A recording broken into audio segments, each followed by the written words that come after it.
ரதியக்கா அடுப்படியில் இன்றைக்கி இந்த முள்ளங்கி கீரையும் இலை தண்டு வரைக்கும் நம்ம இன்றைக்கி சட்னி செய்ய போகிறோம். ரொம்ப ரொம்ப சூப்பராக அவ்வளோ ஹெல்த்தி இருக்குது இந்த சட்னியில். இதை அலசிட்டு கொஞ்சம் தண்டு எடுத்துக்கலாம்.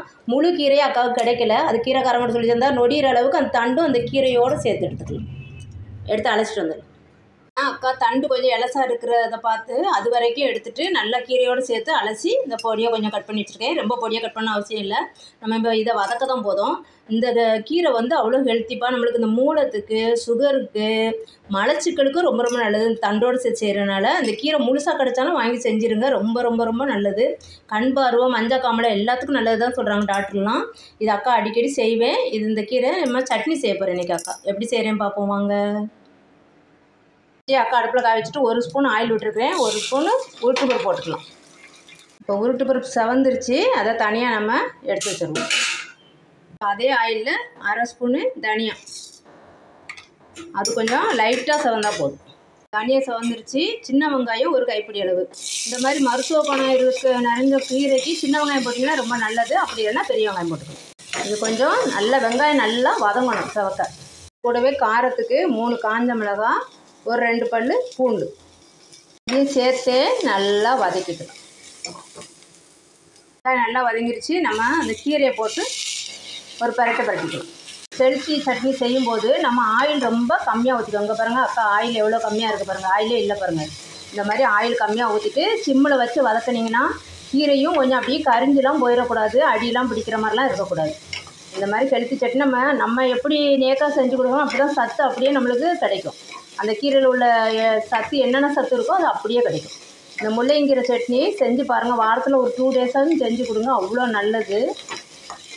இன்னும் கொஞ்சம் தான் வதங்கணும், ரொம்பலாம் அந்த கிரீனிஸ் மாறக்கூடாது. அவ்வளோதான், வதங்கினது போதும். எவ்வளோ கிரீனிஸ் மாறாமல் நல்லா வதங்கிருக்கு பாருங்கள். இந்த தண்டு இப்போ கொஞ்சம் இளம் தண்டாக எடுத்துக்கிட்டால் நல்லது தான். கீரையோடு சேர்த்து வெறும் கீரை தான் செய்யணும்னு அவசியம் இல்லை. இதில் நிறைய வச்சு நம்ம மிக்ஸி ஜாரில் போட்டுக்கலாம்.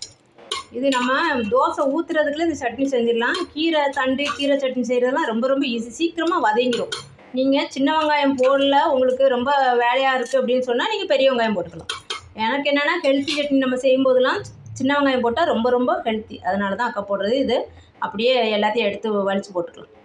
இப்போ இதுக்கு தேவையான சால்ட்டையும் போட்டு தண்ணி ஊற்றி சட்னி பதத்துக்கு அரைச்சிட்டு வந்துடலாம். 1/4 ஸ்பூன் கல் உப்பு போட்டிருக்கேன். தான் சட்னி பதத்துக்கு வாட்டர் ஊற்றி அரைச்சிட்டு வந்தாச்சு. ஒரு பவுலுக்கு மாற்றிடலாம். ரொம்ப நைஸாக அரைக்க வேணாம்பா, இந்த பதத்துக்கு அரைச்சிக்கோங்க.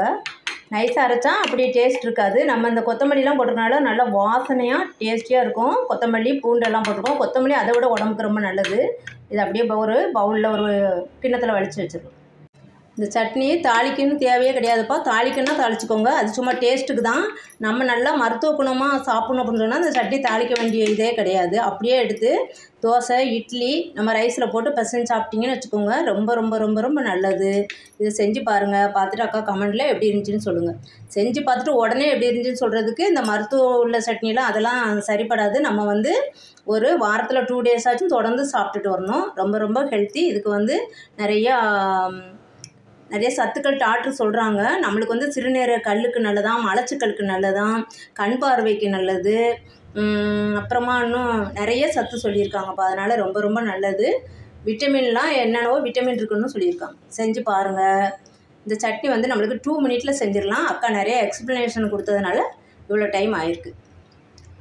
தேங்க்யூ. இது ரதியக்கா அடுப்படியில் 40வது சட்னி செஞ்சுருக்கிறேன். நான் அக்கா வீடியோவில் 39 சட்னி இதுக்கு முன்னாடி செஞ்சு போட்டிருக்கேன். அதெல்லாம் நீங்கள் போய் செஞ்சு பார்த்துட்டு அக்கா கமெண்டில் சொல்லுங்கள் எப்படி இருந்துச்சு சொல்லி. தேங்க்யூ.